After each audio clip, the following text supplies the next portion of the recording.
नमस्कार, मैं हूं अमीश देवकर और आप देख रहे हैं देश का सबसे बड़ा डिबेट शो आर पार। क्या कश्मीर से बंगाल तक यह संदेश देने की कोशिश हो रही है कि बीजेपी से दूर रहो वरना मारे जाओगे? आखिर भारतीय जनता पार्टी ने कश्मीर में ऐसा क्या कर दिया है कि बीजेपी के खिलाफ इतनी बौखलाहट? पहले नॉर्थ कश्मीर के बांदीपुरा में बीजेपी के युवा नेता जो तिरंगा उठाते थे, वसीम बारी और उनके परिवार को मौत के घाट उतार दिया जाता है।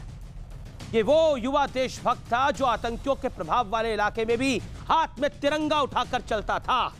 लेकिन आज आतंकियों ने न सिर्फ इसे मारा, इसके भाई को, इसके पिता को, दोनों की हत्या कर दी। और आज बारामूला में बीजेपी नेता मिराजुद्दीन मल्ला को अगवा कर लिया गया। आखिर कश्मीर में बीजेपी नेताओं के खिलाफ इतनी नफरत क्यों है? या फिर यह धारा 370 के खात्मे का बड़ा दर्द है? लेकिन दूसरी तरफ बंगाल में रक्त चरित्र लगातार दिख रहा है। वहां के मौजूदा बीजेपी विधायक का शव बाजार में लटका हुआ मिलता है। सोचिए, एक मौजूदा विधायक, उसका शव बाजार में लटका हुआ मिलता है। भारतीय जनता पार्टी कह रही है यह निर्मम हत्या है और टीएमसी से कार्रवाई की मांग भी करी है। हालांकि यह इकलौता मामला नहीं है। बंगाल में बीजेपी से जुड़े दर्जनों नेताओं की हत्या हो चुकी है। यहां मौजूदा गृह मंत्री और तत्कालीन बीजेपी अध्यक्ष अमित भाई शाह की रैली के दौरान भी हिंसा का खेल खेला गया था। याद करिए, पत्थरबाजी हुई थी, आगजनी हुई थी। तो आज इसी पर होगी देश की सबसे बड़ी बहस। कश्मीर से बंगाल तक बीजेपी के खिलाफ रक्त चरित्र क्यों?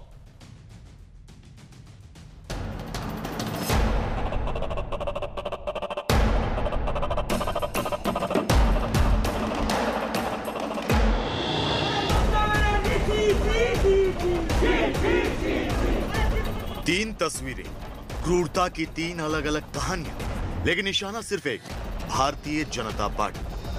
शुरुआत आज की घटना से करते हैं। बारामूला में बीजेपी नेता मिराजुद्दीन मल्ला को अगवा कर लिया गया। मिराजुद्दीन सड़क पर पैदल जा रहे थे, तभी कुछ अज्ञात लोग कार में उन्हें ले गए। जम्मू कश्मीर की जो पॉलिटिशियंस है या जो यहाँ के कार्यकर्ता है, उन पे खुद एक रिव्यू लेके जो सिक्योरिटी उनको डिजर्व करते वो उनको मिलनी चाहिए। जो परसों वाकया हुआ, जो बहुत बड़ा इंसिडेंट हुआ, जो हमारे 3 कार्यकर्ताओं को शहीद किया गया एक ही फैमिली से, कहीं ना कहीं अब सिक्योरिटी को सीरियस होना चाहिए। इसी महीने की शुरुआत में बांदीपुरा के स्थानीय बीजेपी नेता शेख वसीम बारी को गोलियों से छलनी कर मार दिया गया। फायरिंग में शेख वसीम के पिता और भाई की भी मौत हो गई थी। सवाल है कि आखिर भारतीय जनता पार्टी ने ऐसा क्या कर दिया कि कश्मीर में बीजेपी नेताओं के प्रति इतनी नफरत दिखाई जा रही है। लेकिन मुद्दा सिर्फ कश्मीर का नहीं। बंगाल से आई ये तस्वीर भी इतनी दर्दनाक है कि हम उसे पूरी तरह दिखा भी नहीं सकते।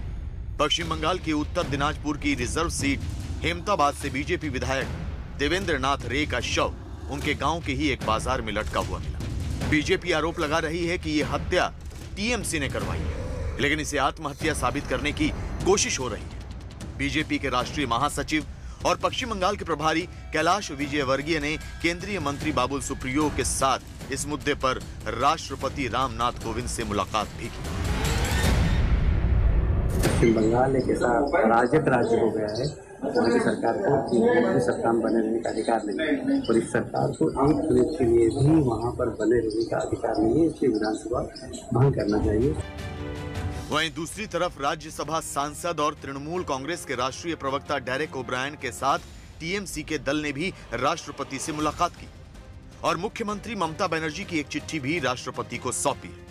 खबर है कि चिट्ठी में विधायक की मौत पर शुरुआती जांच रिपोर्ट का जिक्र किया गया है। तो आज इसी मुद्दे पर होगी देश की सबसे बड़ी बहस। कश्मीर से बंगाल तक बीजेपी के खिलाफ रक्त चरित्र क्यों? और अब विश्लेषण, आखिरकार विश्लेषण उस बात का कि बीजेपी के खिलाफ रक्त चरित्र क्यों। 370 हत्या से कश्मीर में बीजेपी के खिलाफ बौखलाहट। पॉइंट नंबर 2, कश्मीर में असली लोकतंत्र से बेचैन हुए हैं लगातार आतंकवादी। हिंसा के जरिए लोगों को बीजेपी से दूर रखने की कोशिश, ये कश्मीर से लेकर बंगाल तक है। मैं बढ़ता हूं आगे। बंगाल में सियासी वर्चस्व की लड़ाई में खून की होली। आप सोचिए, एक विधायक को, मौजूदा विधायक को जान से मार दिया जाए, उसकी हत्या हो जाए जैसा बीजेपी का आरोप है, और उसके शव को लटका दिया जाए बाजार के अंदर। संदेश क्या देने का प्रयास है?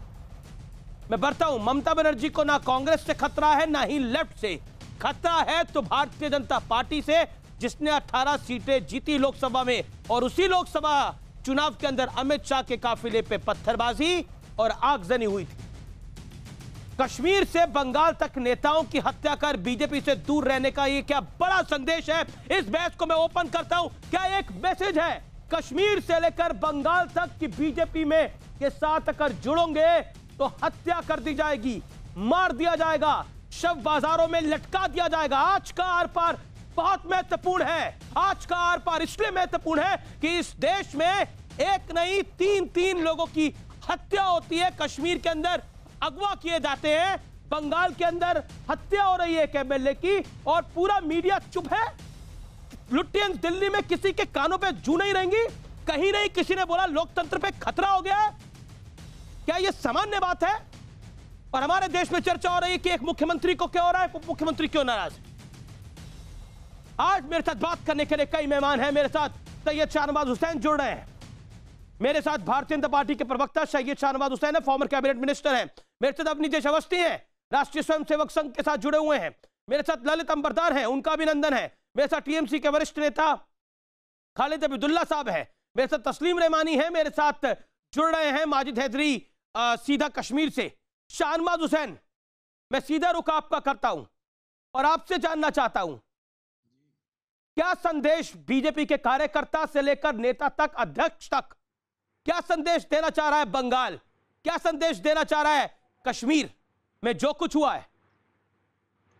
अमीश देवगन जी, मैं आपका बहुत आभारी हूं, और पूरा देश इस बात को देख रहा है कि जिस तरह कश्मीर में और बंगाल में बीजेपी के कार्यकर्ता की हत्या हुई, कम से कम आपने इस पर चर्चा रखी। लेकिन बंगाल के अंदर भी जो लोग ये समझ रहे हैं, खासकर जो तृणमूल कांग्रेस के नेता हैं, वो तृणमूल कांग्रेस नहीं तालिबानी कांग्रेस हो गई। जिस तरह तालिबान के लोग मारकर चौराहे पर टांग देते थे, उसी तरह हमारे वर्कर की पहले भी पोल से टांग कर हत्या हुई। एक सिटिंग एमएलए का मारकर उसकी हत्या करके ममता बनर्जी की सरकार उसको आत्महत्या बता रही है। भारतीय जनता पार्टी चैन से बैठने वाली नहीं है। हमारे बंगाल के प्रभारी कैलाश विजयवर्गीय राष्ट्रपति जी से भी मिले, गृह मंत्री से भी मिले हैं, क्योंकि बंगाल के अंदर ममता जी को लगता है कि वो भारतीय जनता पार्टी की आवाज को दबा सकती हैं। लेकिन हम दबने वाले नहीं, हम झुकने वाले नहीं। हम लोग संघर्ष करके जनता के हित की आवाज को उठाते रहेंगे। और वहां पर जम्मू कश्मीर के अंदर, कश्मीर घाटी में बड़ी तादाद में अल्पसंख्यक कार्यकर्ता, मुस्लिम समाज के कार्यकर्ता भारतीय जनता पार्टी में आए। धारा 370 समाप्त हुई, जश्न मना, और पूरी घाटी आज भारतीय जनता पार्टी के कार्यकर्ता और पार्टी के साथ खड़ी। यह आतंकवादियों के आंख में चुभ रहा है।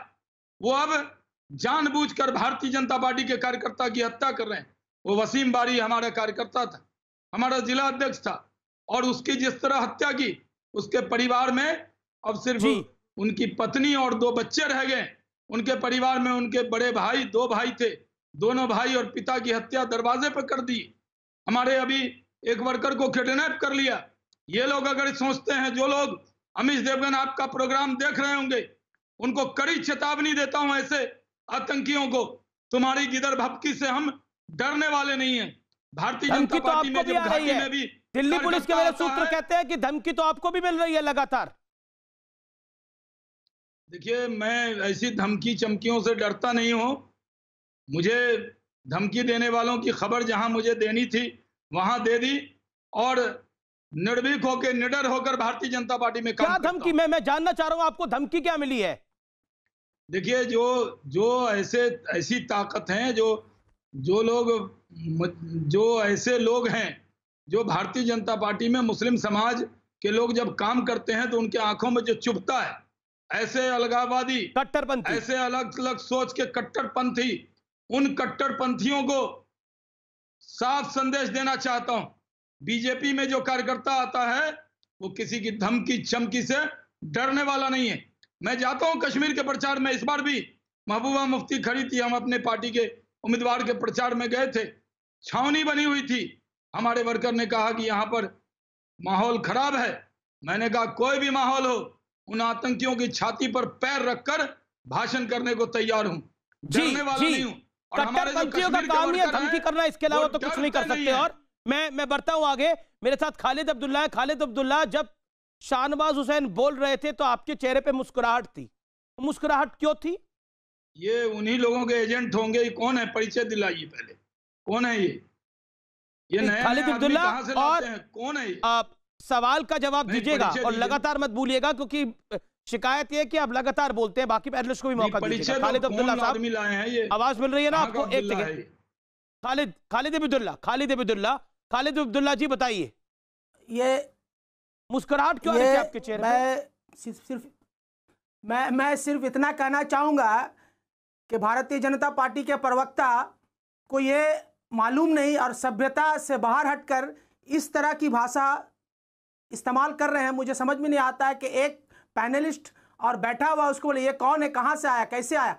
इसको अब सब पूछ के बताना होगा, इनको पूछ के मेरा परिचय दे दिया। ये कौन है? परिचय कौन है आपको? ये आतंकवादियों के, आपको परिचय आतंकवादियों की हरकत पर ये मुस्कुराने वाला कौन है? परिचय कौन है? आतंकवादियों की हरकत पर आपको परिचय देने की जरूरत नहीं है। आप भी बीच में क्यों बोल रहे हैं? आपके बीच में बोला नहीं। अगर आपको बीच में बोलने की जरूरत है तो सबसे बड़ा आतंकवाद आप है। कन्याकुमारी से लेके कश्मीर से लेकर कन्याकुमारी तक जिस तरह से मुसलमानों से नफरत करते हैं भारतीय जनता पार्टी, उसी में एक शामिल है आपका नाम, जो आप बार बार कह रहे हैं कौन है? मैं आपसे कहना चाहूंगा अमित जी, अलगाववादी है, कौन है? बहुत बड़े नफरतबाज आदमी हो आप, अलगाववादी इसका लीडर आप हो, नफरतबाज आप हो। आपका ही काम नफरत करने का है, मेरा काम, मेरा पैगाम मोहब्बत भेजने का है। आप समझ लो, आपको पैगाम नफरत का मालूम है, मेरा पैगाम मोहब्बत का है। इसलिए मैं आप लोगों से बात और मुंह नहीं लगाना चाहता हूं। नरेंद्र मोदी जी, नरेंद्र मोदी आपके कार्यकर्ता ने, अमित जी, ये आपने कहा था कि ये भारतीय जनता पार्टी के विधायक है। भारतीय जनता पार्टी के विधायक नहीं थे, ये फॉरवर्ड ब्लॉक सीपीएम के विधायक थे। इनको ये भी मालूम नहीं है, ये भी भारतीय जनता पार्टी के प्रवक्ता को ये मालूम है, ये मालूम नहीं है, शामिल अभी भी वो खालिद अब्दुल्ला, आप टीएमसी के वरिष्ठ नेताओं में से एक है। आपको एक सेकंड खालिद अब्दुल्ला, आप टीएमसी के नेताओं में से, वरिष्ठ नेताओं में से एक है। सुनिए बात, खालिद नॉन स्टॉप बोलने से कुछ नहीं होगा। आपने बोला कि आपको जानकारी नहीं है, ये विधायक 2019 में बीजेपी में शामिल हो गए थे। अब ये बीजेपी के विधायक थे, अब ये बीजेपी के नुमाइंदे थे वहां पर। कौन वक्ता है मुझे मालूम नहीं है, तो पूरे तौर से ये डिस्टर्ब किए हैं। ये मेरे बीच में कौन वक्ता है? ये फॉर्मर कैबिनेट मिनिस्टर है, बीजेपी के वरिष्ठ नेता है। आपको पता नहीं कौन वक्ता है बीजेपी के? कैबिनेट फॉर्मर होते हैं, फॉर्मर कैबिनेट फॉर्मर होते हैं, अभी कैबिनेट मिनिस्टर नहीं है। अभी एक कार्यकर्ता के रूप में मैं मानता हूं, फॉर्मर हमेशा फॉर्मर होता है, कभी भी बीजेपी का कैबिनेट मिनिस्टर भी कार्यकर्ता होता है, तुम लोगों की तरह नेता नहीं होता। मैं समझता हूं कि कार्यकर्ता जरूर होता है, लेकिन वो कैबिनेट मिनिस्टर भी होता है। हम लोग कार्यकर्ता हैं, तमीज तो आपको सीखनी चाहिए, आपको तमीज सीखनी चाहिए। आप तुम में उतर गए हो, अगर आपको सभ्यता मालूम नहीं है तो हमारा विधायक मारा जाएगा, क्या आना चाहिए? आपका विधायक नहीं है, आपका विधायक मैं समझता विधानसभा में अभी भी वो सीपीएम के नाम से विधानसभा में मुस्कुराने का बात करेंगे। सीपीएम का भी विधायक कमाल की बात कर रहे हैं, सीपीएम के नाम से विधानसभा में क्या बोल रहे हैं खालिद अब्दुल्ला? लेकिन मैं इसकी निंदा, खालिद अब्दुल्ला क्या बोल रहे हैं? एक सेकंड शाहनवाज हुसैन, एक सेकंड रुकिए, शाहनवाज एक सेकंड, शाहनवाज जी एक सेकंड। खालिद अब्दुल्ला, खालिद जी ऑडियो डाउन करिए। शाहनवाज मैं आपको ऑडियो डाउन कर रहा हूं, खालिद अब्दुल्ला आपका भी ऑडियो डाउन कराओ। खालिद अब्दुल्ला आपने क्या बोला? वो आपके विधायक नहीं है, वो फॉरवर्ड ब्लॉक के विधायक है। हालांकि वो 2019 में बीजेपी में शामिल हो गए थे। आपकी जानकारी में दुरुस्त कर देता हूं, पॉइंट नंबर 2, शामिल हो वो गए फॉरवर्ड ब्लॉक के भी विधायक है। भारतीय सुनिए जनता बात पार्टी के बात सुनिए, बीच में मत बोलिए खालिद भाई। खालिद भाई मेरा निवेदन स्वीकार करिए, आप बीच में मत बोलिए। अगर वो फॉरवर्ड ब्लॉक में भी शामिल हो जाएंगे तो बाजार में उनको फांसी से लटका दिया जाएगा और उसको टीएमसी का प्रवक्ता या जस्टिफाई करेगा। शर्म की बात है, ये शर्म की बात है। और शर्म की बात उन लोगों के लिए भी है जो चुप है इसके ऊपर, जो चुप है इस पूरी बात। आप क्या अगर वो फॉरवर्ड ब्लॉक का भी विधायक है तो उसको गले से पकड़ के लटका देंगे आप लोग और उस बात को जस्टिफाई करेंगे। मैं घोर निंदा करता हूं। मैं शहनवाज हुसैन आपने 14 मिनट बाद निंदा, 12 मिनट तक जस्टिफाई करते रहे। शर्म आनी चाहिए इस बात पर। मैं निंदा करता हूं, घोर निंदा करता हूं। किसी की भी हत्या हो, चाहे वो भारतीय जनता पार्टी के हो, चाहे वो तृणमूल कांग्रेस के हो, मैं हमेशा निंदा करता हूं। ये निंदा करने की बात है। वसीम बारी की हत्या हुई, वो एमएलए की हत्या हुई और ये मुस्कुरा रहे थे। मैं किसी की हत्या पे मुस्कुरा नहीं रहा हूं, मैं आपकी भाषण पे मुस्कुरा रहा हूं। आपकी भाषण आपकी वक्तों पे आपके मुस्कुराहट मिलती है मुझे। क्यों आप जिस तरह से बातें कर रहे हैं, वसीम बारी की हत्या हुई, कौन आ गया, आतंकवादी ने हत्या कर दी, इसके लिए मैं बेशर्मी के साथ ये मुस्कुरा रहे थे। बताइए, इतना भी दो शर्म तो आपको लगनी चाहिए, शर्म आपको लगनी चाहिए। मुस्कुरा क्या रहा था, आप झूठ बोल रहे हैं? क्यों मुस्कुराए उसके? बेशरम तुम हो, बेशरम तुम हो, बेशरम तुम हो। मर्यादित बोलिए। तुम अपनी शर्म से पार कर रहे हो, मर्यादा से उतर रहे हैं, ये तुम में चले जा रहे हैं। मैं इनसे मर्यादा पे बात कर रहा हूं, या तुम में चले जा रहे हो। मैं कार्यकर्ता की हत्या की बातें मुस्कुराएंगे ना? एक सेकंड आप सोचिए, शाहनवाज हुसैन जो बीजेपी के नेता हैं, उनके कार्यकर्ता की हत्या हो गई है, एक एमएलए को गले से पकड़ के लटका दिया गया है, वो क्या करेंगे? आप मुस्कुरा रहे हैं। क्यों मुस्कुराया? वसीम बारी की हत्या पे कभी नहीं। वसीम बारी की शहादत हो गई और ये आदमी मुस्कुराएगा? बर्दाश्त नहीं करेंगे ये चीज। आप कहते हैं कि ये मैं इनकी भाषा पे मुस्कुराहट आ रही, जो झूठ बोल रहे थे। इनकी भाषा? नहीं, अरे जो अपने परिवार के 2 सदस्यों को खो चुका हो, आप क्या बात कर रहे हैं खालिद भाई? और ये मुस्कुरा रहे हैं। इनके परिवार के 2 सदस्य चले गए हैं। भाई मारे गए। मैं घोर निंदा करता हूं। निंदा करोगे और मुस्कुराओगे? बीजेपी के कार्यकर्ता के हत्या पर मुस्कुराना, ये कहां जी? मैं किसी भी पार्टी के कार्यकर्ता और वक्ता के हत्या को मैं घोर निंदा करता हूं। वसीम बारी की चाहे वो कोई भी पार्टी का हो, आतंकवादी ने वसीम बारी की हत्या कर दी, उस पर इनको मुस्कुराने का हक क्या? हत्या हुई है, ये इनको मालूम भी नहीं है। वसीम बारी की हत्या पर क्यों मुस्कुराए? हमारे विधायक के हत्या पर क्यों मुस्कुराए? इसका मतलब ये लोग शामिल हैं। एक सेकंड आपने तो 24 घंटे में फाइनल रिपोर्ट दे दी है, ये सुसाइड है। मैं अब बाकी नेताओं को लेकर आता हूं। मेरे साथ अवनीश अवस्थी हैं। अवनीश अवस्थी, आपने अभी देखा जो कुछ हुआ आपके सामने। शाहनवाज हुसैन, जिनकी पार्टी एक परिवार होती है, चाहे कांग्रेस हो, चाहे भारतीय जनता पार्टी हो, चाहे टीएमसी हो, पार्टी एक परिवार होती है। बीजेपी परिवार के 2, 3, 4 लोगों को अगर मौत के घाट उतार दिया जाए, एक एमएलए, एक वसीम बारी, उनके पिता, उनके बड़े भाई, एक अगवा हो जाए और उसके बाद सामने वाला व्यक्ति मंद मंद मुस्कुराए और कहे ये तू तड़ाक की बात कर रहा है, मैं इनकी बात पे बहुत गुस्सा हूं। बंगाल से लेकर कश्मीर तक संदेश क्या देना चाहते हैं? अमीश, बड़ी साफ सी बात है। पहले तो इन्होंने कहा कि वो बीजेपी का विधायक नहीं था, तो आप क्यों बोल रहे हो? ये तो इनकी समझ है भारतीय राजनीति की और संविधान की। दूसरा, इन्होंने कहा कि मुसलमानों के खिलाफ है जी। अरे भैया, वसीम बारी मुसलमान ही थे, कश्मीरी थे। आज जिसका एब्डक्शन हुआ है वो भी मुसलमान है। मालूम नहीं है? हिंदू मुसलमान कहते हो, मीडिया करता सबसे पहले तुमने आके किया यहाँ पे कि हिंदू है या मुसलमान है। ये किसके दिमाग में भर दिया तुमने? अवनीश जी, आप कहाँ इनके ट्रैप में फंस जाते हो? मीडिया, अरे मीडिया के चक्कर में ये दिन रात खुद ही हिंदू मुसलमान सब लोग करते हैं। मैं अमीश देवगन, मुझे हैरत तो हो रही है, वो जो मंडी हाउस पे रोज संविधान बचाओ मोमबत्ती गैंग 5-7 लोग इकट्ठे होकर के मोमबत्ती जलाने पहुंच जाते थे, में घुस गया है। जिसके अगुआ ये कभी रहमानी साहब होते थे, कभी कोई और होते थे। इनको इन हत्याओं पर कहीं कोई लोकतंत्र पर आंच नजर नहीं आती। Can you imagine? भारतीय लोकतंत्र में ये अपने आप में अजूबी घटना है कि कोई अगर लोकतंत्र में इलेक्शन लड़ना चाहे तो वो नॉमिनेशन करने नहीं जा सकता। High court, Calcutta high court कहती है ऑनलाइन नॉमिनेशन कर दो। ये हालत बंगाल की है इस समय। त्रिपुरा में बताइए, बंगाल की हालत ये है। 66% और हैरत होती है कि कोई सरे बाजार आत्महत्या करता है? कोई सरे बाजार आत्महत्या करता है क्या? क्या क्यों करेगा कोई विधायक आत्महत्या? खालिद अब्दुल्ला को विधायक आत्महत्या क्यों करेगा? कौन बोल रहा है ये बीच में भाई? आपके बीच में बोला था क्या मैं? और मैं आप बोल रहा हूँ और पता नहीं और कोई आप कहो तो मैं माननीय, आदरणीय, सम्माननीय क्या शब्द लगाऊं आपके लिए, क्योंकि आपको तुम तो लगता है कि तुम बदतमीजी होती है। तुम कहना बदतमीजी होती है। आपसे सर्टिफिकेट लेने की जरूरत तुम कहना बदतमीजी होती है, जिसके कारण आपने शहनवाज हुसैन जैसे जो सबसे सोबर व्यक्ति है, सबसे सोबर व्यक्ति जो है शहनवाज हुसैन, किस तरह से लोग बैठाते? सुनिए, तो मालूम है नहीं। डिबेट में बैठ के शहनवाज ने सही कहा, शहनवाज ने सही कहा कि भाई इनका परिचय तो दे दो, कौन है।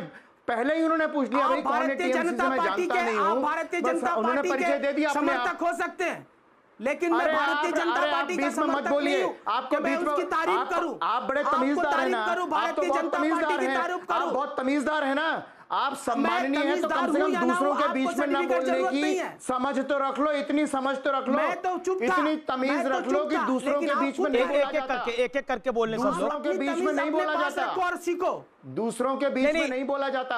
आप सबको मत बोलिए खालिद अब्दुल्ला, आप अपनी तमीज अपने पास रखो। आप कम से कम उनकी उम्र का लिहाज कर लीजिए।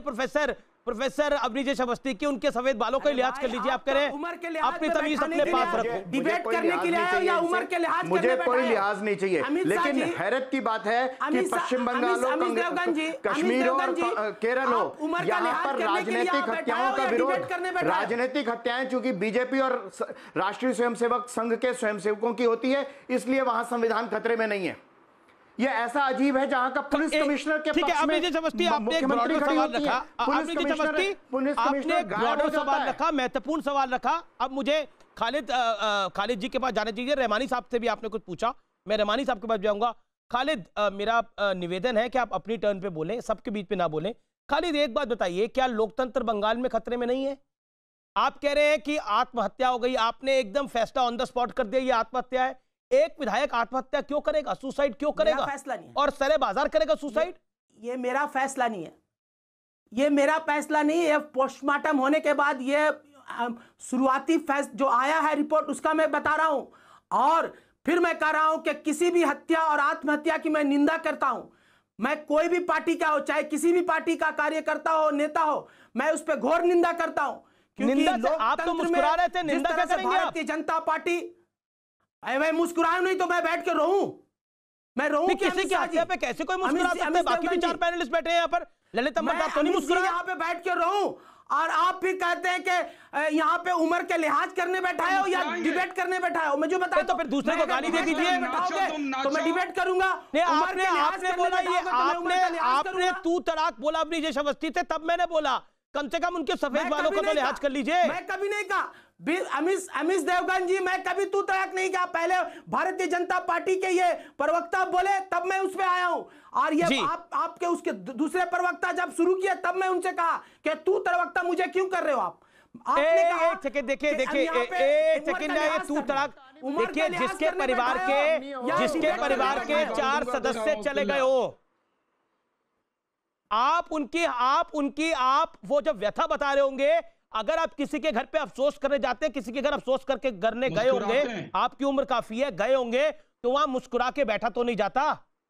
आपका दुश्मन भी हो तो वहां मुस्कुरा के बैठा जाता है। किसी के मैयत में गए खालिद भाई तो वहां पे मुस्कुरा रहे थे, ऐसा कब हुआ? किसी के मैयत में कोई मुस्कुराता है क्या? चेहरे से आप अगर समझ में आता है, मेरी चेहरे अभी भी आप मुस्कुरा रहे हैं, देखिए लगता है कि मैं मुस्कुरा रहा हूं, तो मैं हमेशा मेरा चेहरा मुस्कुराता हुआ होता है। मेरा किसी की मौत पे नहीं मुस्कुरा सकता ना, अपनी तारीफ कर रहा है, मनुष्यत नहीं, किसी की मौत पे नहीं मुस्कुरा सकता ना ये चेहरा। टीएमसी अगर बीजेपी का एमएलए वहां मारा जाएगा, उसमें मुस्कुराएगी तो जनता को क्या संदेश जाएगा? बंगाल क्या समझेगा? देश क्या समझेगा? जवाब देने दीजिए। आप समझेंगे कि मैं मुस्कुरा रहा हूं? पब्लिक आपकी फोटो खींच के ट्वीट कर रही है। इसी तरह का मुस्कुराहट है मेरे चेहरे पे। मौतों पे मुस्कुराया नहीं जाता। मैं फिर कहता हूं, मैं खुद कहता हूं कि यह घोर निंदा है। मैं खुद कहता हूं कि आत्महत्या हो या हत्या हो, मैं किसी को इस पे नहीं कहूंगा कि बहुत अच्छा, बहुत जवाब देने दीजिए। कोई भी शाहनवाज जी एक सेकंड, कैलाश विजयवर्गीय मेरे साथ जुड़ रहे हैं, बीजेपी के राष्ट्रीय महासचिव कैलाश विजयवर्गीय ऑनलाइन। कैलाश विजयवर्गीय जी, मेरा बहुत सीधा सवाल है, अभी मेरे साथ टीएमसी के एक वरिष्ठ नेता हैं शाहनवाज हुसैन, जब बहुत व्यथित थे, दुखी थे, वो कह रहे थे हमारे परिवार के 4 सदस्यों को मार दिया कश्मीर से लेकर बंगाल तक, तब वो मुस्कुरा रहे थे। और जब मैंने उनसे पूछा कि आपको मुस्कुराने, टीएमसी के नेता से, कि आपको मुस्कुराने की क्या वजह है, उन्होंने बोला मैं रोऊं क्या, मैं तो हमेशा मुस्कुराता हूं। किसी की मैयत में कोई अगर गुजर जाता है तो वहां जाके मुस्कुराया नहीं जाता।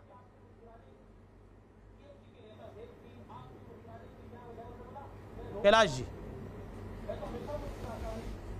देखिए, ये मौत के सौदागर हैं और ये हत्या करना और हत्या करके खून करके हाथ में नहीं धोना, ये टीएमसी का कल्चर पश्चिम बंगाल में बन गया है। मैं लगभग 5 साल से प्रभारी हूँ। इन 5 वर्षों में हमने 105 कार्यकर्ताओं को खोया है। कम से कम 1,500 कार्यकर्ता हमारे विकलांग हो गए। किसी की आँख चली गई, किसी का पैर चला गया, किसी का हाथ चला गया, और लगभग 3,000 से ज़्यादा कार्यकर्ता हमारे जेलों के अंदर झूठे अपराध में बंद हैं। टीएमसी के आपस में लोग झगड़ते हैं, मर्डर हो जाता है, और टीएमसी के गुंडे हैं और नाम बीजेपी के कार्यकर्ता का आ जाता है और उसको जेल में बंद कर देते, 302 में, 307 में, एनडीपीएस में, और कुछ नहीं तो अफीम रख देते हैं घर में।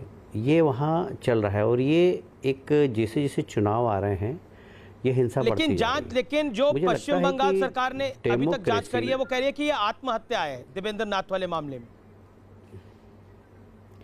वो तो बिना जांच के ही सुजीत कुमार जो एसपी है उन्होंने पहले ही कह दिया था 11 बजे ही, जबकि पोस्टमार्टम नहीं हुआ था उसके पहले उन्होंने कह दिया था कि ये तो आत्महत्या है। मैं तो सीधा आरोप लगा रहा हूँ कि किसी प्रदेश की नौकरशाही का राजनीतिकरण होता है वो तो समझ में आता है, पर अपराधीकरण हो जाए और अपराधियों के साथ हत्या करके फिर उनको बचाने के लिए पुलिस लग जाए और ऊपर से सरकार उसको मदद करें, ये बंगाल में हो रहा है। और इसीलिए अब हमने पहली बार कहा है कि वहाँ धारा 356 लगना चाहिए, ये सरकार भंग होना चाहिए, वहाँ राष्ट्रपति शासन लगना चाहिए। राष्ट्रपति शासन लगेगा तो ही वहाँ पर निष्पक्ष चुनाव हो पाएंगे, नहीं तो वहाँ डेमोक्रेसी की रोज़ हत्या हो रही है। डेमोक्रेसी वहाँ पर सूली पर चढ़ी हुई है और इसलिए अगर जो प्रजातंत्र के रक्षक है, जो इस देश में प्रजातंत्र चाहते हैं, वो इस प्रकार की घटनाओं से व्यथित हैं। और मैं समझता हूँ कि ये आतंक की राजनीति, ये भय के आतंक की राजनीति जिस प्रकार ममता जी कर रही है, यह प्रदेश की जनता भी समझ रही है और हमारे कार्यकर्ता बहादुरी के साथ वहाँ पर खड़े हुए हैं, क्योंकि वो ऐसा मान के चलते हैं कि बंगाल को बचाना मतलब देश को बचाना, क्योंकि सीमावर्ती प्रदेश है। मेरा एक इंपॉर्टेंट सवाल, बंगाल से लेकर कश्मीर तक बीजेपी के कार्यकर्ता निशाने पर हैं।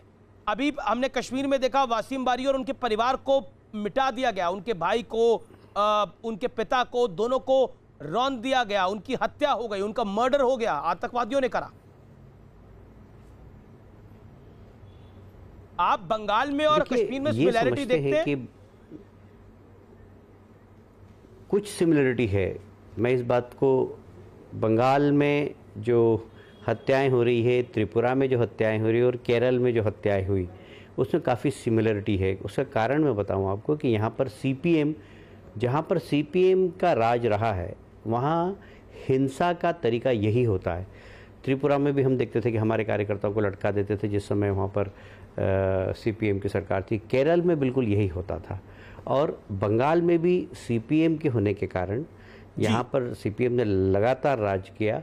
वही परंपरा ममता जी ने भी प्रारंभ कर दी है। तो ये जो माओवादी हिंसा और डेमोक्रेसी पे विश्वास नहीं और इस प्रकार का जो कल्चर है, ये मैंने 3 राज्यों में देखा है।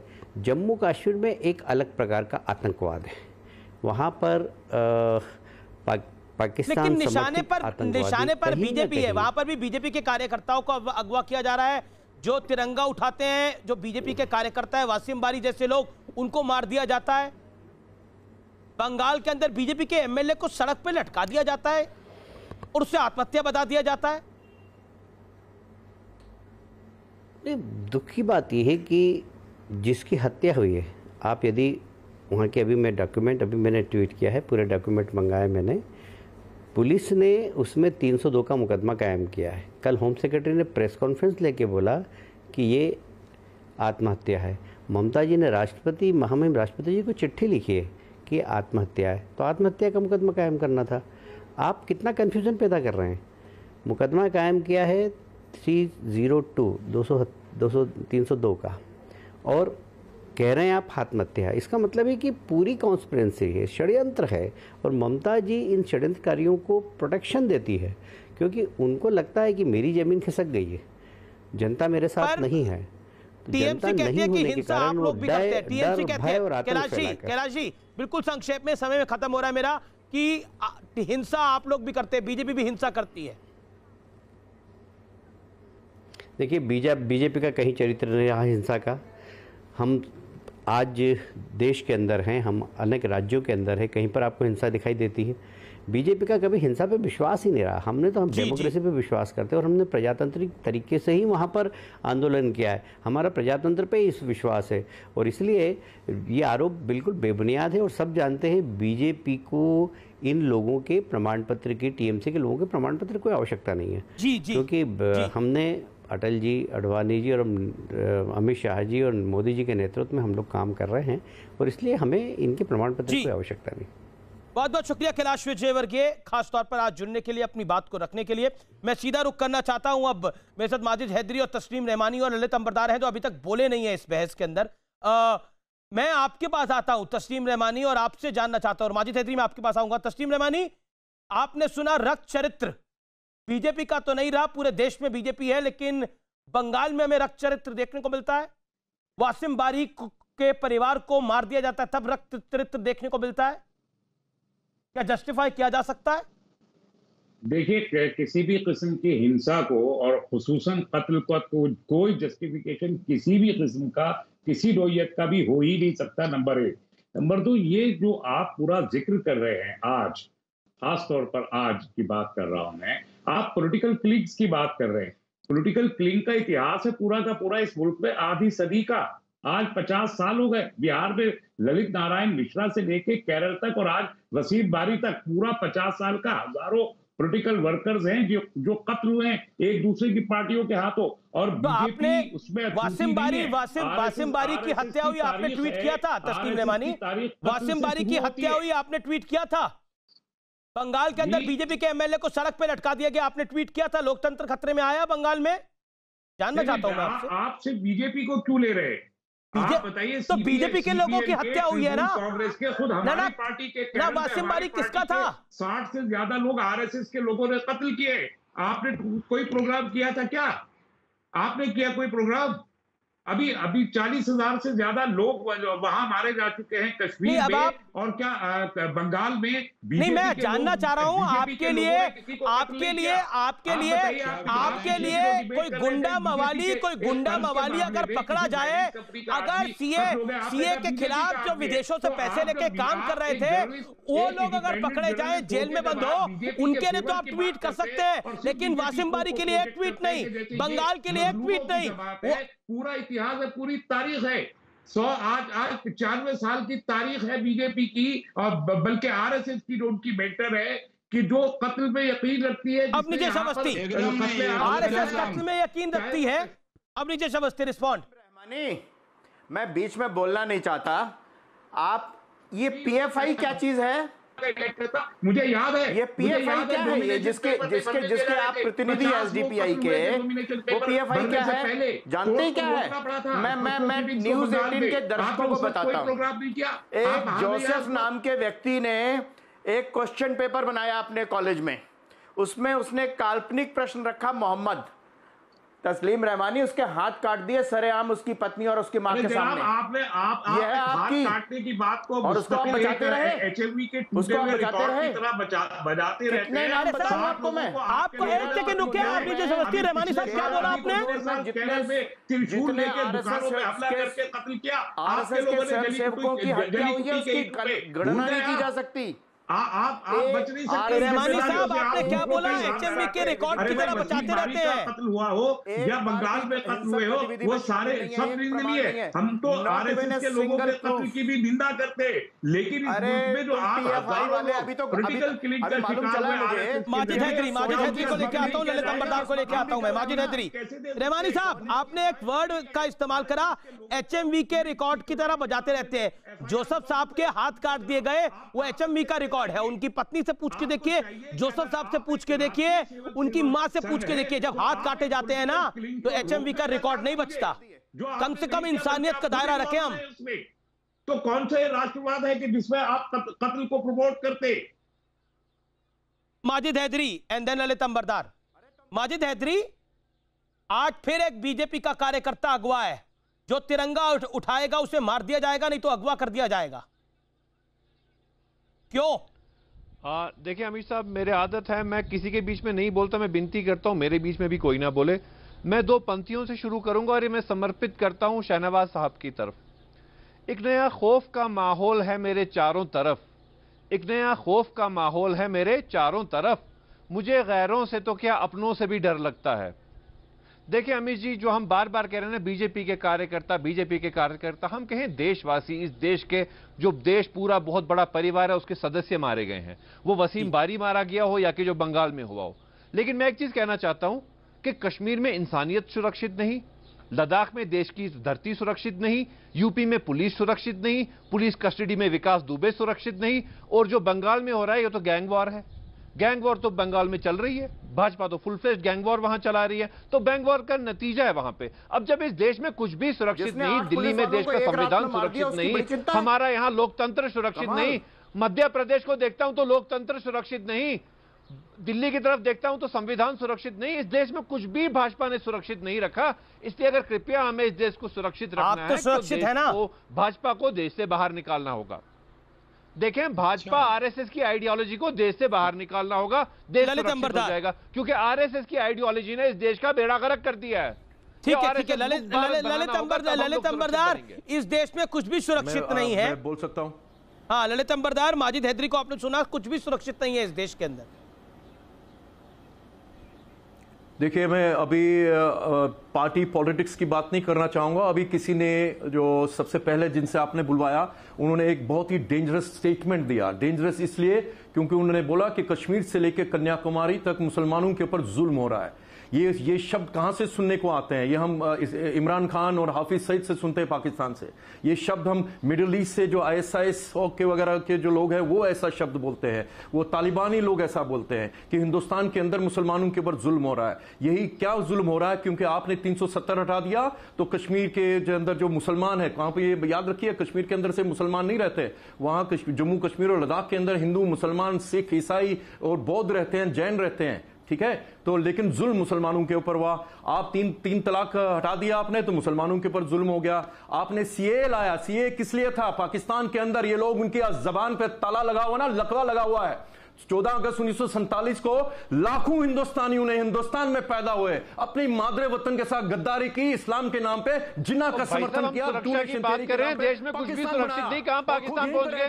अरे भेजो इसको पाकिस्तान, भेजो ललित अंबरदार को पाकिस्तान भेजो, चलो यार नेपाल भेजो, नेपाल वाले तो वहां से हमारे हमसायों के पास भी सुरक्षित नहीं, हमारे मेंढकी को भी नेपाल की इजाजत जो है ना, वो टू नेशन थ्योरी है। हमारी हालत क्या हो गई देश की? इस देश की हालत क्या हो गई कि मेंढकी को आज हमें नेपाल ललकारता है, आज बांग्लादेश ललकार है, कार्यकर्ता इसलिए नहीं मारा जा रहा कि ललकारेगा क्योंकि वो पाकिस्तान ललकारता है, चाइना ललकार रहा है, तिब्बत ललकार रहा है। भाई क्या हो गया इस देश को? अरे सुनो, अरे क्या तुम्हारी जुबान में तुमने देखो, सब असुरक्षित है, ये देश असुरक्षित हो गया है भाई, ये देश असुरक्षित कर दिया आरएसएस ने, आरएसएस ने इस देश को असुरक्षित कर दिया। तुमने औरंगजेब जिंदाबाद के नारे लगाए, जासूसों ने इस देश को असुरक्षित कर दिया। जो उन्होंने तिरंगे से वादा किया था आरएसएस ने वो पूरा किया है। माजिद हैदरी, अब सुन लीजिए 30 second. Majid Haidari, please keep quiet, listen to him. तो कश्मीर के अंदर कश्मीरी जहाजियों को प्रोत्साहन मिलता है, कश्मीर में कश्मीरी जहाजियों को प्रोत्साहन मिलता है। अगर कोई भी हिंदुस्तानी हिंदुस्तान के नाम पे वह झंडा उठाता है उसको टारगेट किया जाता है। और अगर वो हिंदू है, जैसे अजय भारती पंडिता उस गांव के अंदर इकलौता हिंदू था, कितने सालों से वहां पे मुसलमानों की खिदमत कर रहा था वो, और जब गोली लगी एक मुसलमान सामने नहीं आया उसको पानी पिलाने के लिए, जो वो मर रहा था। 2 आदमी इकट्ठे होते ना गांव में, अजय भारती पंडिता जिंदा होता, लेकिन वो कायर लोग, क्योंकि वो हिंदू था, कोई सामने नहीं आया। लेकिन आपके माध्यम से एक स्मारकन आया था, एक महापुरुष आया था, जिसने थोड़ी देर के बाद आया, उसको उठा के हॉस्पिटल ले गया, लेकिन अजय भारती पंडिता उसके बाद जिंदा नहीं रहे। लेकिन ये बता रहा हूं मैं आपको, आपकी जबान, आप जो लोगों को भड़का रहे हो इस्लाम के नाम पे, जिन्ना खालिद अब्दुल्ला को स्क्रीन पे लेके आइए। देखिए वासिम बारी भी एक मुसलमान था जिससे मारा गया। खालिद अब्दुल्ला, आप ही ने मुसलमानों वाली बात उठाई थी जो ललित अंबरदार ने आपको बोला। फयाज मारा गया, लेफ्टिनेंट रेवानी साहब एक सेकंड रुकिए। राइफलमैन औरंगजेब कितनी बार फिर मैं कह रहा हूं कि किसी को मारना या कोई मरता है इसकी मैं घोर निंदा करता हूं। अमीश देवगन जी, और ये जो भारतीय जनता पार्टी की भाषा बोल रहे हैं, मैं फिर कह रहा हूं कि आज पूरे देश आपने बोला भारतीय जनता पार्टी असुरक्षित है। ललित अंबरदार, ये भारतीय जनता पार्टी और आरएसएस से असुरक्षित है देश में। ये लोग, अरे बंगाल में आरएसएस है क्या? बंगाल में बीजेपी है। खालिद अब्दुल्ला, एक सेकंड, खालिद अब्दुल्ला को स्क्रीन पे लेके आइए। खालिद अब्दुल्ला को स्क्रीन पे लेके आइए, एक सेकंड रुकिए, ऑडियो डाउन कर रहा हूं मैं। ललित अंबरदार शांत रहिए, आपने बोल लिया। शाहनवाज हुसैन को मैं लेके आना चाहता हूं। तस्लीम रहमानी, आपने बोला खालिद अब्दुल्ला, बंगाल में सरकार किसकी है? आरएसएस की? किसकी सरकार है? या आपकी सरकार है? बंगाल में सरकार किसकी है? किसी की भी सरकार हो, किसी की भी नहीं, सरकार किसकी है? हत्या करता ना किसी की नहीं, सरकार है किसकी? बोलो, लेकिन मैं बोलो सरकार किसकी है? आज पूरे बंगाल में सरकार आपकी है, जिम्मेदारी आपकी है। बंगाल में सरकार पूरे तरह से आतंक फैलाए हुए हैं। खालिद अब्दुल्ला, आतंक किसने फैलाया बंगाल के अंदर? सरकार किसकी है? पूरे देश मैं दोबारा पूछ रहा हूं आपसे, बंगाल में सरकार किसकी है? बंगाल में सरकार टीएमसी की है, और टीएमसी के राज में एक विधायक को गले से लटका दिया जाता है। टीएमसी का सीनियर नेता आके कहता है तो क्या हो गया फिर इसके अंदर? और वो मुस्कुराता है। इनका एक ही मकसद है कि एक कोई भी बात आए तो पाकिस्तान के तरफ रुख कर लो, ताकि हम बच जाएंगे, हमारा पाकिस्तान कौन गया? चला जाएगा। इसलिए मैं आज पाकिस्तान कौन गया? आप अभी आपके खालिद अब्दुल्ला, अभी आपने देखा, आप रैटल्ड हो गए हो, आप परेशान हो गए हो, आप फ्रस्ट्रेट हो रहे हो। खालिद भाई, खालिद अब्दुल्ला फ्रस्ट्रेट हो रहे हो, करने लगे। खालिद अब्दुल्ला फ्रस्ट्रेट होके क्या क्या बोल रहे हो आप? कभी नहीं हो रहा हूं। पहले आपने बदजुबानी करी शाहनवाज हुसैन जैसे शालीन व्यक्ति के साथ, फिर आपने अपनी जैसे वस्ती से बदजुबानी करी। एक सेकंड खालिद जी सुनिए, अब आप फ्रस्ट्रेट हो गए हो। सरकार वहां पे टीएमसी की, आप कह रहे सरकार किसी की भी हो, सरकार किसी की भी हो, क्यों हो? सरकार वहां टीएमसी की है। आप मुसलमानों का एंगल लेकर आए इस पूरी डिबेट के अंदर कि कश्मीर से लेकर कन्याकुमारी तक मुसलमान परेशान है। मैं फिर कह रहा हूं कि हत्या और भारतीय जनता पार्टी आरएसएस से, मैं फिर कह रहा हूं कि भारतीय जनता पार्टी और आरएसएस ने आज पूरे देश में, मैं समझता हूं, आतंक फैलाए हुए हैं। ये देश की बहस है। मैं फिर कह रहा हूं कि भारतीय जनता पार्टी और आरएसएस के लोग, आप फ्रस्ट्रेट हो गए, कुछ भी बोल रहे हो, आतंक फैलाए हुए हैं। चाहे वो, फिर मैं भारतीय जनता पार्टी और आरएसएस आतंक फैला रहे हैं, और बंगाल के अंदर किसी को गले से पकड़ के लटका दिया जा रहा है, और वो वहां पर सम्मान दिया जा रहा है। क्या बोल रहे हो खालिद अब्दुल्ला? क्या बोल रहे हो, और कैसे एक्सपोज कर रहे हो अपने को, अपनी पार्टी को, अपनी नेता को? You are exposing your leader by with your every comment. आज अगर देखा जाए तो ये लोग, भारतीय जनता पार्टी आरएसएस के लोग पूरे देश में नफरत की राजनीति फैला रहे हैं और आपस में भाग बंटवारा की ये बात कर रहे हैं। आप बार बार उसी एंगल पर आ रहे हो, कभी नहीं बार बंटवारा मुसलमान वाले एंगल पर आ रहे हो। बहस वो नहीं है, ये हिंदू मुसलमान की डिबेट नहीं है। मैं फिर कह रहा हूं कि मैं हिंदू मुसलमान पे कभी बात नहीं करूंगा, लेकिन आप फिर कह रहे हैं कि देश में अगर आप बेशर्मी के साथ आए। शाहनवाज हुसैन, अब ऑडियो डाउन कर रहा हूं मैं, पीसीआर पुट ऑडियो को डाउन करिए। शाहनवाज जी को मैं बोलूंगा। शाहनवाज जी बोलिए। देखिए, पहली बात तो ये है, जो शख्स यहाँ आए हैं टीएमसी के और भी लोग आते हैं। ममता जी मेरे साथ कैबिनेट में साथ में मंत्री थे, वो तमीज़ का दायरा नहीं तोड़ते। मैं ये सिर्फ जानना चाह रहा था, मैंने समझा आपने कश्मीर से कोई पैनलिस्ट बैठाया है, तस्लीम रहमानी साहब भी बैठे हैं और लोग। मैं इस तरह की डिबेट नहीं करता, आइंदा मैं ये बैठेंगे तो मैं डिबेट नहीं करूँगा। तो मैंने सिर्फ जानकारी कहा, जैसे मेरा परिचय आपने दिया, इनका परिचय दे दीजिए। तभी ये क्या कह रहे हैं, पूरे जो बात इमरान खान कह रहा है, जो हाफिज़ सईद फैला रहा है, जो पूरे दुनिया में बदनामी की जा रही है कि मुसलमान सब जगह परेशान हैं, इस तरह की ज़बान बोली जा रही है। और टीएमसी के नेता ने ये कहा कि हमारे जो एक विधायक वहाँ मारे गए जो मेरी पार्टी में हैं, उनकी मौत पर और वसीम रहमानी की मौत पर जिस तरह ये मुस्कुराए, वो मारने वाला भी मुस्कुराया नहीं होगा, क्योंकि उसके वालिद मारे गए, उसका भाई मारा गया, एक उनकी अहलिया और 2 छोटे बच्चे घर में बच गए। बस 3 मर्द थे, तीनों मारे गए। उस पर भी टीएमसी के नेता मुस्कुराए। जो भी टीएमसी के लोग सुन रहे होंगे उनको ये होना चाहिए कि वसीम रहमानी के मौत पर नहीं, वो लगातार बोल रहे हैं, जब आप बोल रहे हैं अभी भी मुस्कुरा रहे हैं। जी जी, वो उनका ऑडियो डाउन रखिए। दूसरी बात, मैं रहमानी साहब से कहता हूं कि आज का दिन तो ब्रिगेडियर उस्मान के, जिन्होंने नौशेरा में शहादत दी थी, उनका जन्मदिन है। रहमानी साहब ने आज भी ट्वीट नहीं किया उनके लिए, मैंने ट्वीट किया। और जब आप रहमानी साहब कहते हैं कि हम माइनॉरिटीज़ की तंजीम चलाते हैं, तो क्या वसीम वहाँ पर जो हमारा एक मासूम वर्कर मारा गया, उस पर आपको खराजे अक़ीदत रहमानी साहब कुछ कह रहे हैं, रहमानी साहब को ऑडियो पढ़िए। रहमानी साहब आपको मैं एक पॉलिटिकल पार्टी का सेक्रेटरी हूँ और मैं उसी हैसियत में यहाँ पर बैठा हूँ, तो काइंडली करेक्ट योर रिकॉर्ड्स। मैं ब्रेक के लिए रुक रहा हूं, मैं ब्रेक के बाद वापस आ रहा हूं। लेकिन वाकई बंगाल से लेकर कश्मीर तक जो रक्त चरित्र देखने को मिल रहा है वो वाकई बड़ा है और बहुत ज्यादा ट्विटर पर फीडबैक आ रहा है। जिस तरह की बात खालिद अब्दुल्ला ने करी और जिस तरह की बात उसके बाद माजिद हैदरी ने करी, बहुत सारा रिएक्शन आ रहा है। पब्लिक ट्वीट कर रही है खालिद अब्दुल्ला की तस्वीरों को, वो किस तरह से मुस्कुरा रहे थे, and people are feeling bad. मैं उन तमाम लोगों के रिएक्शंस लूंगा ब्रेक के बाद।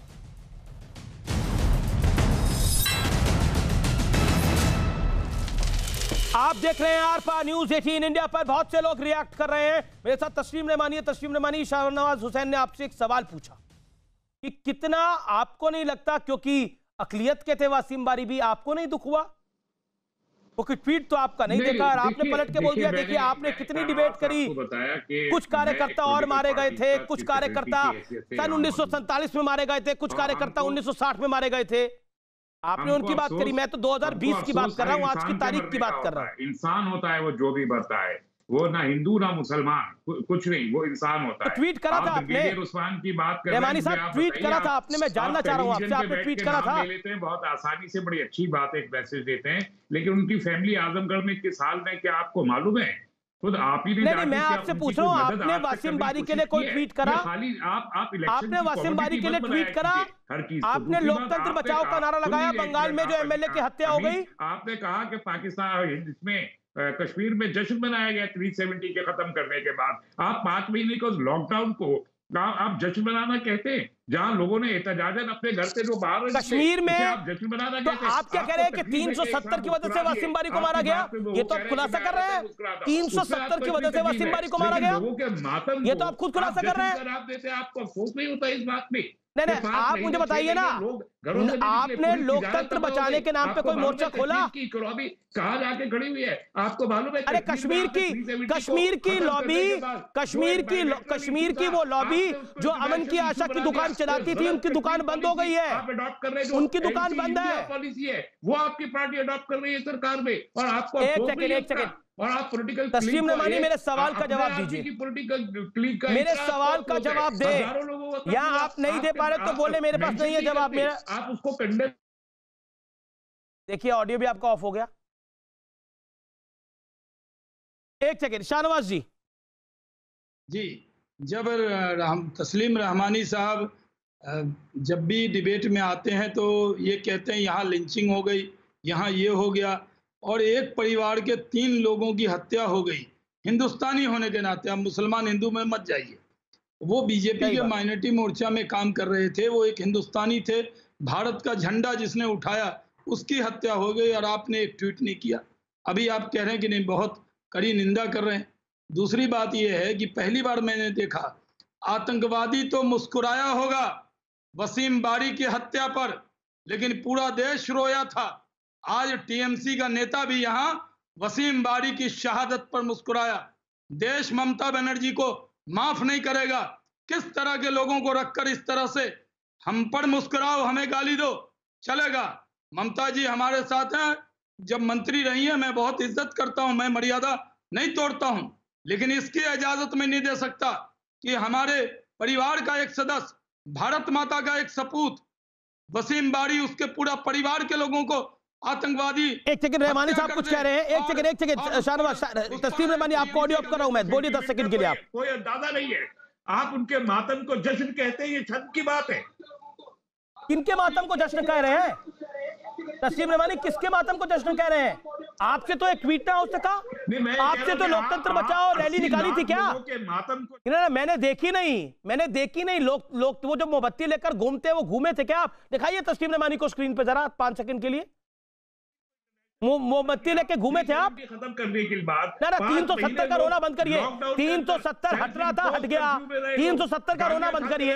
तेरा 370 की बरसी होने वाली है अगस्त में। 370 की बरसी होने वाली है अगस्त में। निपट गया 370। आप 370 के चौथे पे बैठे तब से। 370 हट गया, 370 हट गया। जिसको हट रहा था वो हट गया। अच्छा हट गया। 70 साल से ये बीमारी हमने हमारे देश ने पाल रखी थी, हट गई। अब आप 370 को ही रो रहे हैं तब से। किसी की मौत पर हंसना नहीं चाहिए, किसी की मैयत पर हंसना नहीं चाहिए। ये इंसानियत का दायरा है। नमस्कार, यही निष्कर्ष है आज का।